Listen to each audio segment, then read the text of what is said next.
Oh, so good to see you. Now, being English, Scotland won, England lost in the rugby. Still happy. Still got Jesus. Jesus is still on the throne. Okay, not doing well so far, am I? My name is Mark. I'm from Stoke-on-Trent. Those of you watching online, I just want you to know the camera adds 10 pounds. I'm actually a lot thinner in person. But also, Pastor Callum and Catherine, what a great couple, aren't they? Aren't you just glad for them? Just honor. What a great couple. But for those of you watching online, Callum's told me that actually the cameras from this church look back into your home. And so if you're wearing pajamas, we've got you covered. Okay. I want to talk to you today about fruitfulness. We talked at the Leadership Academy about fruitfulness yesterday.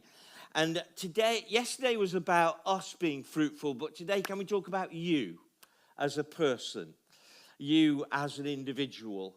And I just want to almost deposit something and leave something with you. And so today's message is devotional, really. It's something for you to think about your heart with. And so I don't know what you would say to people on the night before you died. Happy Sunday. Don't want to, preempt anything. But in John chapter 15, I mentioned this yesterday, Jesus, it was the night before he was betrayed. It was as he was being betrayed, actually. The night before he's betrayed, the night before he goes to the cross. This is his last teaching. And in that sense, it's kind of a priority in his life. So, shall we read some very familiar words? John 15, let's read the first 8 verses. I am the true vine, and my Father is the gardener. Now he cuts off every branch in me that bears no fruit, whilst every branch that does bear fruit, he prunes it, so that it will be even more fruitful. It's kind of a real priority for Jesus. You are already clean because of the word I have spoken to you.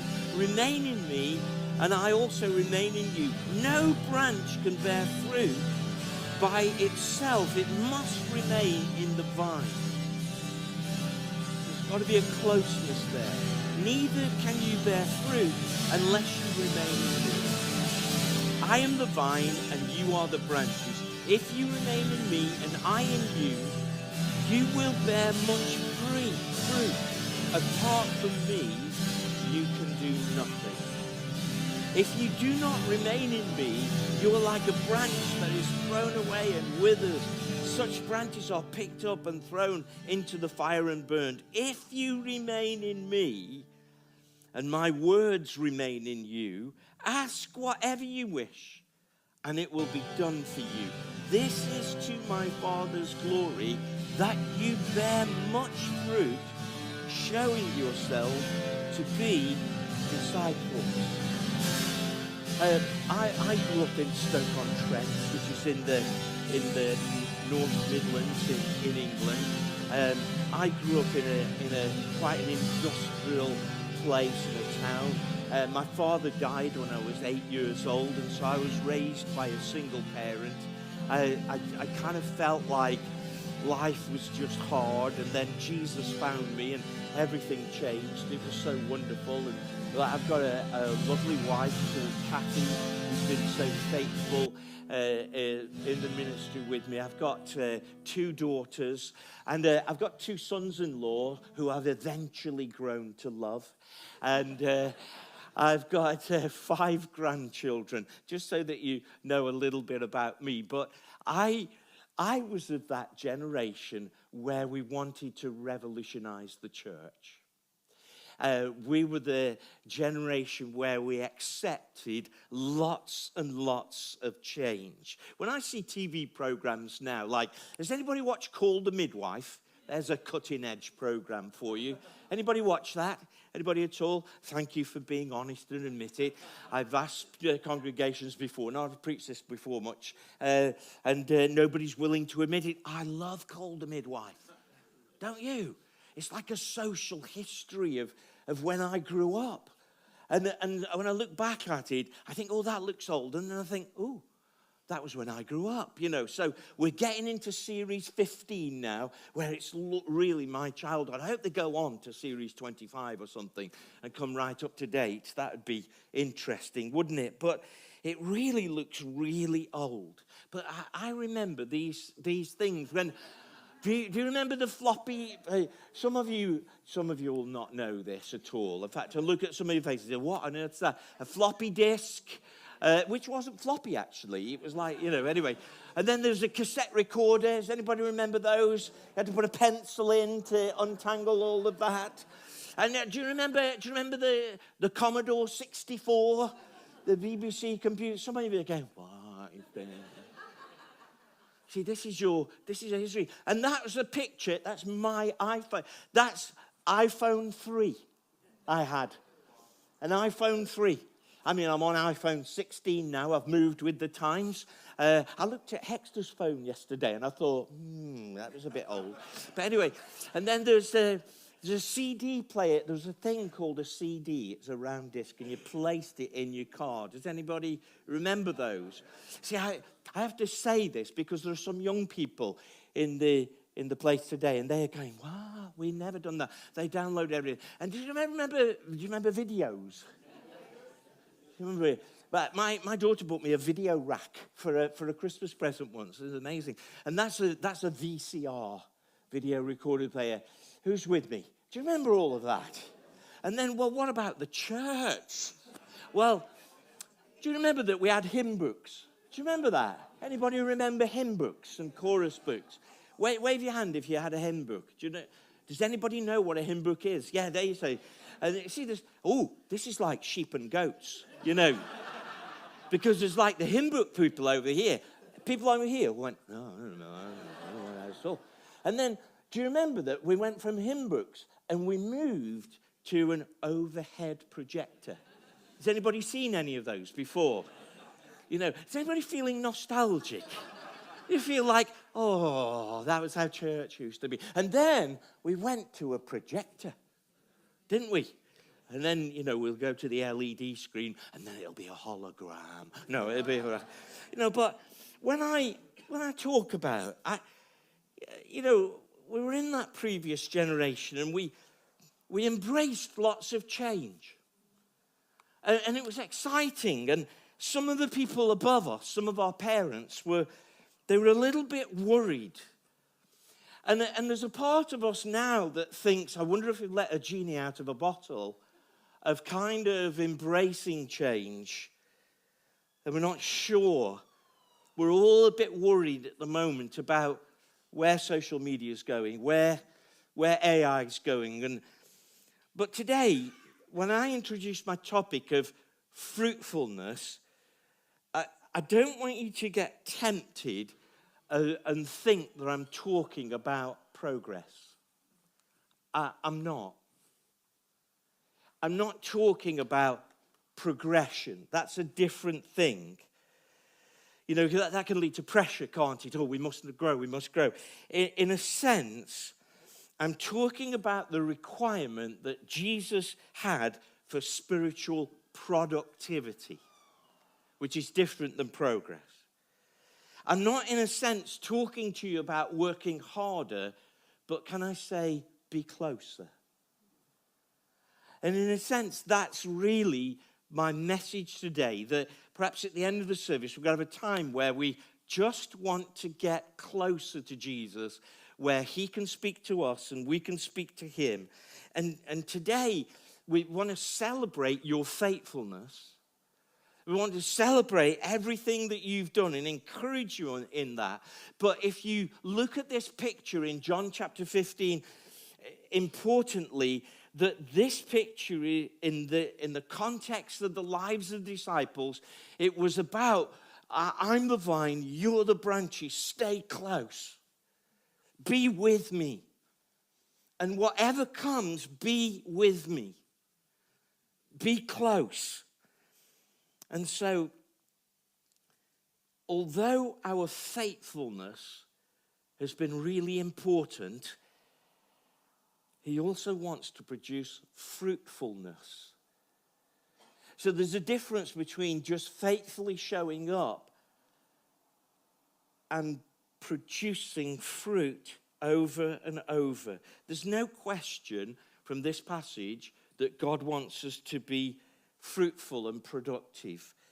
And that's not in the sense that he doesn't see our current contribution, or he doesn't think that what we are now isn't great. In fact, it's precisely because you have been faithful, you have produced some things, that he now calls you and says, because of what you're currently doing, and if I can say it in this way without sounding bad, God's almost saying, can I get more out of you?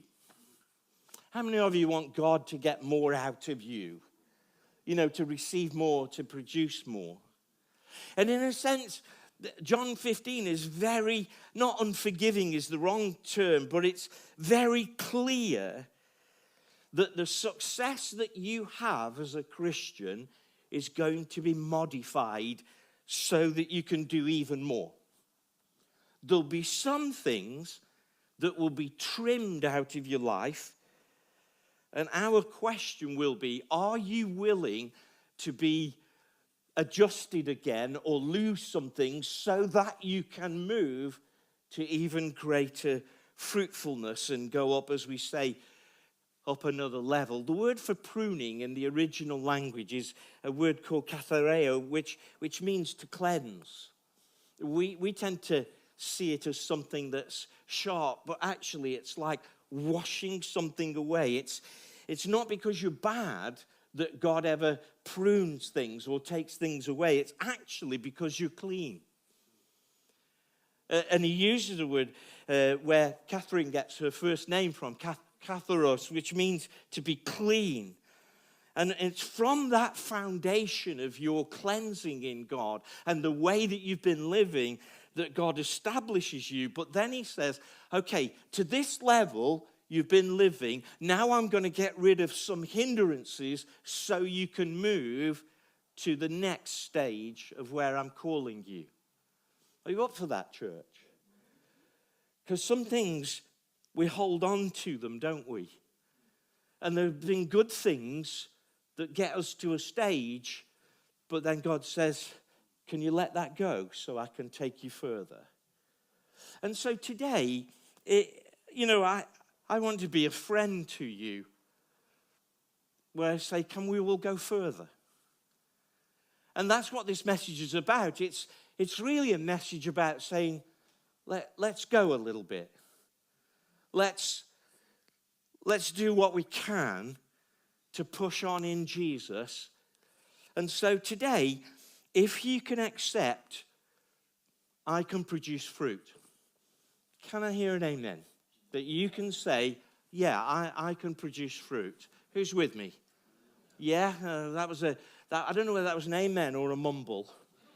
But I guess the question is, if we want to or think we can produce fruit, our question is how to be productive and what does fruit look like? Let's deal with the first question, how to be productive, becoming fruitful. I just want to just go through these 4 ideas with you about checking in, checking up, check on what a limit is, and check for any drift. I don't know about you, but I do things automatically sometimes, don't you? You have to, if you're going to be fruitful, first of all, you have to consciously say, God, I depend on you. As well at the same time as being responsible and not being, somebody who just doesn't think they can do anything. We all do things, and that's fine. But there comes a time in any good relationship where you kind of check in and say, are we okay? And to be fruitful, it's almost like you have to consciously check in with God and say, yeah, Lord, I know you're the boss. Because automatically we take responsibility and move into things, don't we? You cannot become fruitful unless you foster a deep dependency on the Lord without becoming hopeless that can't do anything. And that's what's meant by abiding in him. That's what's meant by remaining in him. It's almost pedantic how Jesus repeats, unless you remain in me, you can't do anything. Well, we do lots of things. But as far as producing fruit for God, you have to say, God, I depend on you. I don't know whether you've ever done things automatically. Has anybody of you driven to work? And when you get there, you go, oh, how did I get here? Because you've done it so many times. Or you drive to it, you can't remember. And if we're not careful, that's how we live our Christian lives. We kind of come to church, we kind of do things. We might even read the Bible a little bit. And sometimes we assume that we're just going on. And you almost have to stop yourself and say, I just want to check in with you, Lord. I want to tell you that you're the boss, that I'm dependent on you, that you have all the life, that you're the one who is the person who I trust. See, the word abide is from this, it's from in the original language, it's from a word that means to live there, to sojourn, or to, an old English word would be tarry. That's what it means. It means to stop and say, I'm here. I was telling Pastor Callum, I once had an assistant with me. He worked with me for 7 years. And on the day that he moved out, I kind of was helping him a little bit. I wasn't going like, oh, move, He became a pastor of another church. He's a great guy and everything. And then I saw some boxes there, and he says, oh, yeah, we've never unpacked those. And I thought, it just made me reflect. I thought, you've been with me for 7 years and you've not unpacked all your boxes. And I wonder if you've been with Jesus for several years and there are still some areas of your life that you need to unpack and say, these are yours, Lord. And in a sense, I wanted to just like as if you had a devotional reading on a retreat this morning, and just say, have you unpacked everything? And said, this is where you are. This idea of that we are responsible people, but at the same time, that we are dependent people. That abiding is this conscious checking in to see if we're influenced by the Lord and his decisions. It's great to have a routine and a rhythm, but it's good, isn't it good to check in with your wife sometimes? Okay, that was very worrying. Next week, there's a marriage seminar. Isn't it good with any relationship? You check in with your kids. Are you all right, darling? Are we okay? Is everything going on with you? When was the last time that you didn't just do devotions, but you really just checked in with the Lord and said, God, I'm telling you that I trust you, that you're everything to me. Instead of, what can I learn today? All good relationships check in consciously and they don't take each other for granted. If you're a guest with us today, we're very responsible people as Christians, but trying not to live in automatic, I can handle everything is really important. If we're not careful, we can be like this parable. Let me tell you a parable from, lots of people are like this. The parable of 2 babies in a womb. And one asked the other, do you believe in life after delivery? And the other replied, why, of course, there has to be something after delivery. Maybe we're here to prepare ourselves for what comes later. Nonsense, said the other one. There is no life after delivery. Well, what kind of life would that be? The second said, I don't know, but maybe there'll be more light than here. Maybe we will walk with our legs and eat with our mouths, and maybe we'll have other senses that we can't understand now. And the first replied, that's absurd. Walking's impossible, and eating with our mouths ridiculous. The umbilical cord that supplies all of our nutrition, that's all that we need. But the umbilical cord is so short, and life after delivery, it's logically to be excluded. And the second insisted, well, I think there's something, and maybe it's different than what it is here. Maybe we won't need this physical cord anymore. And the first replied, nonsense. And moreover, if there is life, then why has no one ever came back after delivery to tell us about it? Delivery is the end of life, and after delivery, there is nothing but darkness and silence and oblivion, and it takes us nowhere. Well, I don't know, said the first one, said the second one, but certainly we will meet Mother. She will take care of us. Mother, the first supplied. You don't actually believe in Mother, do you? That's laughable. If Mother exists, then where is she now? And the second said this. She's all around us. And we're surrounded by her. We are of her. And it is in her that we live. And without her, the world would not be and could not exist. And the first one said, I don't see her, so it's only logical that she doesn't exist. And the second replied, sometimes when you're in silence and you focus and you really listen, you can perceive her presence and you can hear her loving voice calling down from above. And I just want to say to you today,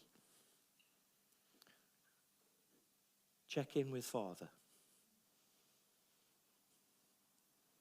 Because you all know that parable, the first baby, it's out of order what they're saying. Because we're here. If you're going to produce fruit, there's got to be this kind of active slowing down and saying, I'm here. If you're going to produce fruit, motivation's hard to talk about, but really, you have to kind of check up whether something's healthy. The friends, why do you want to be friends with the friends that you want to be? Where are they taking us? Mind you, doing this sermon, you can make the conclusion, man, he watches a lot of telly. Do you watch Traitors? Does anybody watch Traitors? And again, some people are afraid to admit it. Call the Midwife. Some people are going, I wish I'd put my hand up for Call the Midwife. But Traitors, me and Kathy, sometimes we love it. Sorry. But it is a bit dark. And it is a bit like innuendos and who said what to whom and all of this and making false conclusions. And because you're watching from the outside, you think, why do you think that? They didn't say it that way. And isn't it amazing the type of friendships that take us somewhere? And I wonder if there's some work colleagues who are very attractive, but they're taking you somewhere where you shouldn't be going.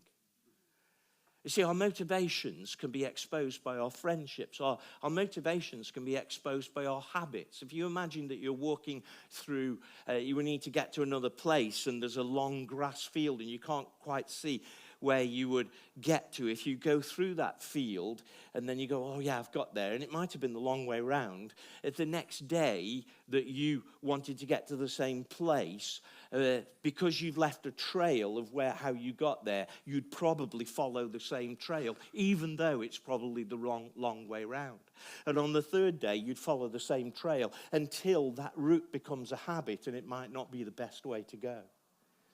You see, you've got to consciously check in with, what are my habits?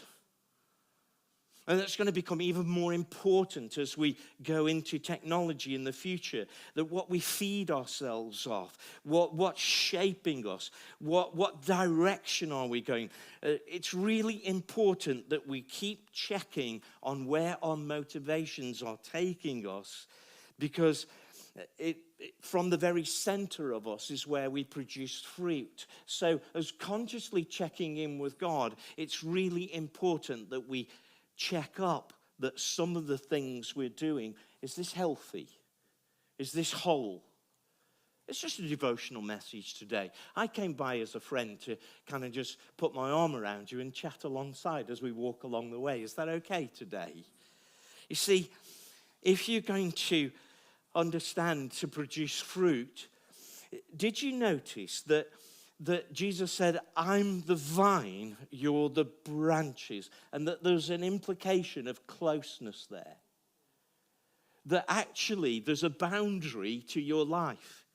Now, I know that we're in a world that tells us you can be anyone and everything and anything, but can I just say that as a Christian, there are boundaries, and that there are lines that we need to keep within. Closeness is that you are located in the vine, that you are connected to the Father, and that's a good thing. That actually that brings supply, it brings strength. As a productive Christian, you don't want to do everything or go everywhere. There are boundaries, because your life has a course. Now, we can overplay that so that our lives become restrictive and oppressive. Of course, that's true. But the real truth is, Jesus is saying, connect, remain, keep close, because I've got something for you. And when somebody loves you that much, it's great to say, well, I'm just going to check on what the limit is to this. I'm just going to check where this is going. And lastly, if you're going to produce fruit, we need this kind of close cooperation and connection, that there's no doubt that it's made clear that we cannot produce spiritual fruit unless we are so vitally connected to Jesus. Just as a branch is unable to produce fruit by itself unless it remains in the vine, neither can you produce unless you remain in me. It's not that we produce a bit if we try harder. We cannot actually produce anything unless we stay close. So I just came by today to ask you, is there any drift going on? Where I basically said the same thing in 4 different ways, but I don't know what it's like. I mean, with Kathy, my wife, I want to take her for granted. I don't want to live on eggshells as if, I hope she loves me today, and I hope that we're still married, and I hope, I hope when we get home we're still married. That would be a silly way to live. And when some people preach Christian devotion, it's almost like we're treating God like, I really hope.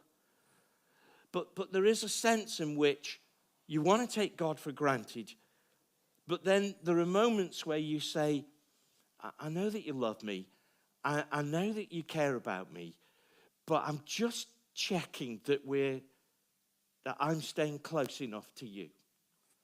Because I've been really busy this week, and I've had 3 arguments with people at work, and and the car's broken down and the washing machine doesn't work and I don't know how to do this and my kids are driving me nuts. And I need, in a sense, to clear all that away and just say, I don't want to drift from you, God. Can you catch this? Is that your heart?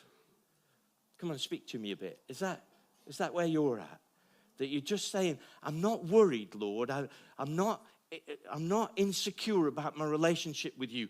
But all healthy relationships go, I'm just checking in, God. I'm just checking if this is healthy. In my spirit this morning, as I was thinking about you, I just think there are some people that just need to slow down and check some habits and say, is that really healthy?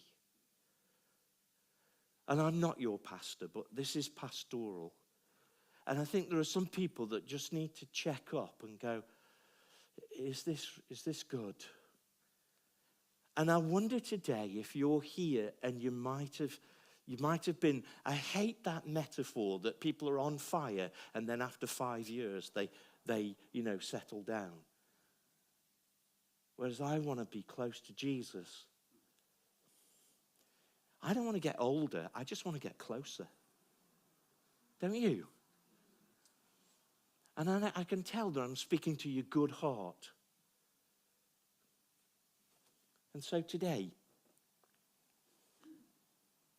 if we're going to produce fruit, it's this whole idea of just let's be closer. Jesus said, remain in me and let my words remain in you. That's one of the reasons I wrote this little book, because it's about the word.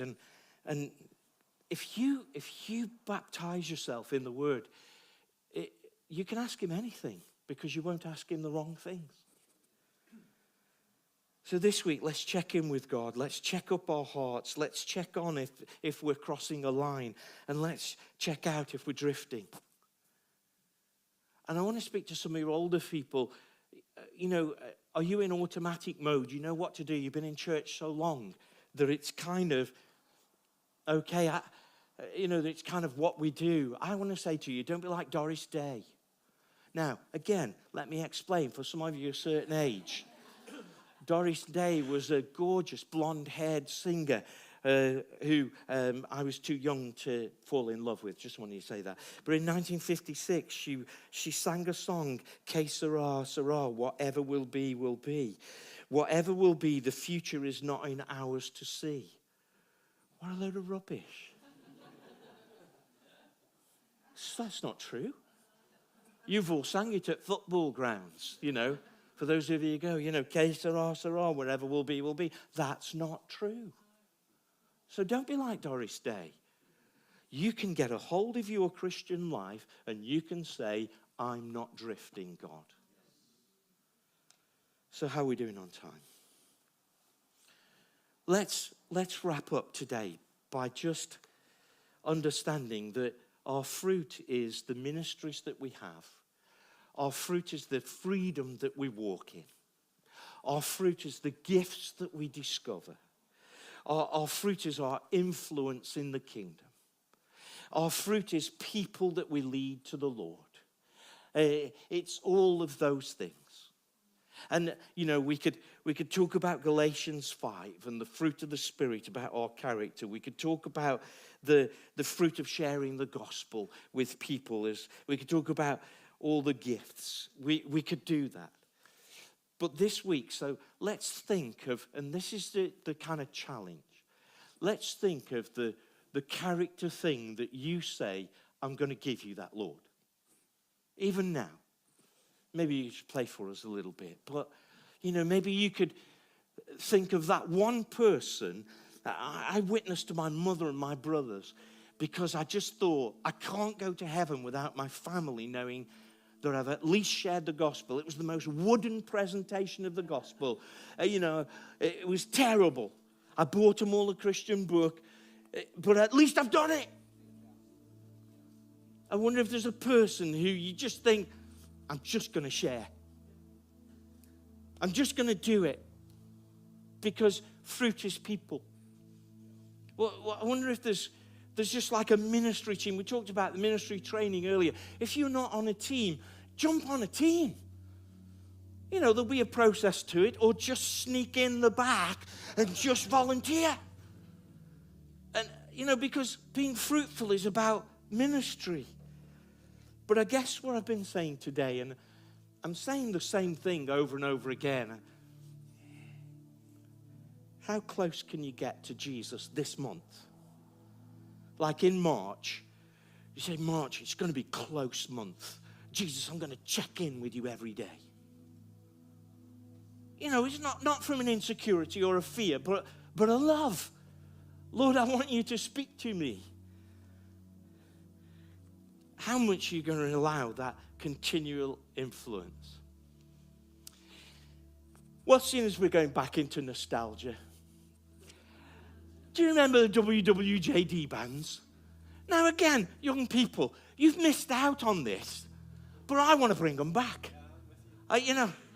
What would Jesus do? Well, the What Would Jesus Do band came by from a youth leader in a Reformed church in Holland, Michigan, in the United States in 1989. She's named Janie Tinkelberg, American name. And she'd been discussing with her youth group a very classic book called In His Steps by a guy called Charles M. Sheldon. You should buy that book, because it was written in 1896. And in this book, Charles Sheldon poses several scenarios. What would Jesus do if he was a bank manager? What would Jesus do if he was a plumber? What would Jesus do in these different scenarios? And although, Janie then thought, how can I bring this story of this book to my young people? So she thought of saying, we'll do a wristband. What would Jesus do? And that was before they were even popular. And she should have patented it, because now there are billions of them all over the world. If she'd have just sold, she would have been a millionaire, but I guess that wasn't the point. I want to bring back some different ones. Please stand with me, if you will. Here's the first one. I want you to turn to your neighbor and say this. What would Jesus do? Learn his character. Come on, tell somebody. I want to bring back a band that's WDJS. What did Jesus say? Come on, turn to somebody and say, what did Jesus say? And turn to somebody and say, learn his words. Yeah. I really like how they did it over there. This man pointed at his wife and said, learn his words. That was a good one. Well done. I want to bring back a wristband that says WDJD. What does Jesus do? Turn to somebody and say, what does Jesus do? Because I just need to tell you today, it's not all about what he used to do. It's not all about what he used to say. Jesus wants to do something today. So turn to somebody and say, what does Jesus do? Learn his works. And I want to bring back a wristband that says WWJW.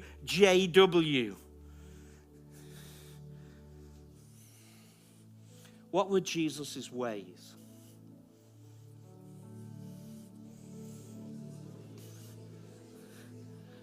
I nearly lost you there, didn't I? WWJW. What were Jesus' ways? Come on, say that to somebody.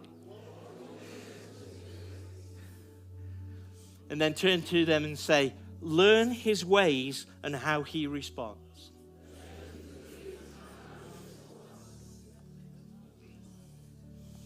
Oh, we love you.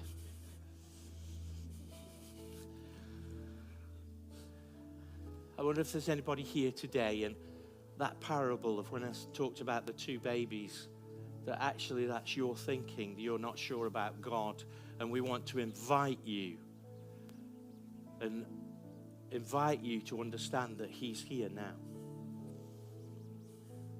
And if you're here as a Christian, I wonder if I want to just ask you to be brave And I'm not asking you to confess anything, but this is how I'm going to place it. Is there an area of closeness or an issue of closeness with Jesus that you just want to bring to him this morning? That you want to say, in this bit, I'm checking in with you and I'm just bringing it to you. It might not be a sin or anything like that.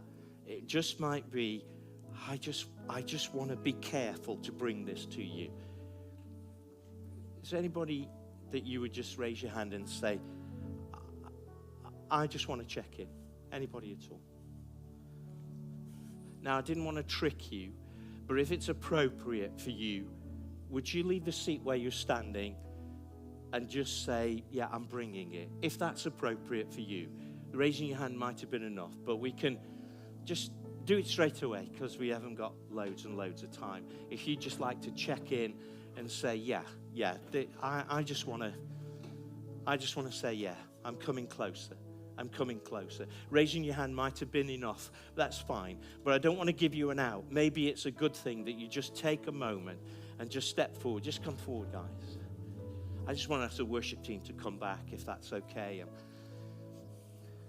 And I know you've probably got a prayer team and so on, but I just love to pray with people as well. Holy Spirit. What would Jesus do? What would Jesus do? What would Jesus do if he was in your shoes? What would Jesus do? What would he do with that issue? What would he do? What would Jesus do? What a great question. Let's all buy Jesus bands again. What a great idea. So, Holy Spirit, we as a church just want to be close to you. We thank you for what you're doing already, and we're just now checking in and saying, God, draw us to your side. Draw us close to you. In Jesus' name.